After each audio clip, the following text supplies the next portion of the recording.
Huling napatawan ng Denzel si Police Colonel Hector Grijalvo. Ito'y matapos niyang makaharap ng dalawang sa pinapuntahan niya sa papilit ng Senado.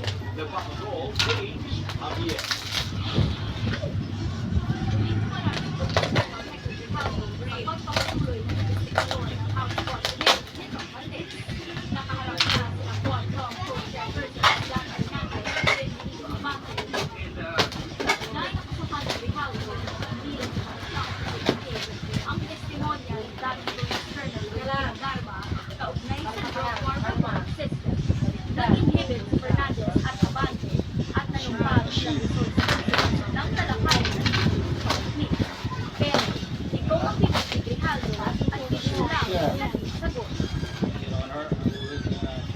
Stand by with my statement. The Senate and the road, Your Honor. Pagkain lang yun. Pagkain lang. Binubuksan nila.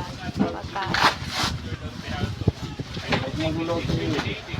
Number one, sinong pang salisay niya po ito? Sigurado niya po ito. Ini-incriminate niya po niya yung sign is affidavit. Itinanggi naman ni Fernandez at Abante ang mga paratang sa Grijalvo. Nagpakita pa si Fernandez ng CCTV footage sa labas ng kaso kung saan naganap ang nasabing meeting. So kung nagkaroon po ng coercion, nagkaroon po ng harassment, malalaman po ng mga tao. Even, via CCTV, lumabas po siya diyan sa video niyan. Makikita po natin na tura niya, hindi na po siya mukhang na-coerce. Mukhang masaya pa nga po siya. Normal naman yung birthing. Ginagawa natin. Ito po yan. Sinabi ko ka na can he corroborate your statement? Ang sabi ni Nagama, yes. So, kinausap na. Dahil sa patuloy na hindi pagsagot ni Grijalvo sa mga tanong, muli siyang pinatawag ng kontrata. Nilipat siya sa Quezon City Police Station 6 sa harap ng Batasang Pambansa Complex.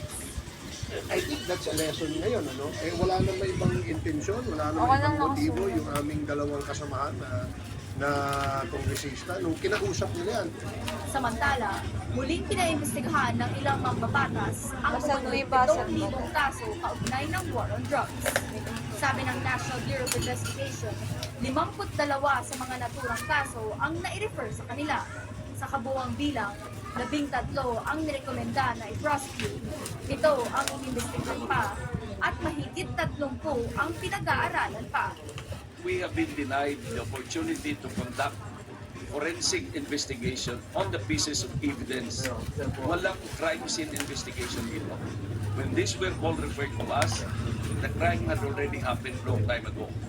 Siguro dun sa committee report or partial committee report na ilalabas natin, we will ask the executive department to create a super body or a commission not to concentrate and investigate para yung mga agencies natin hindi magka-problema sa trabaho nila.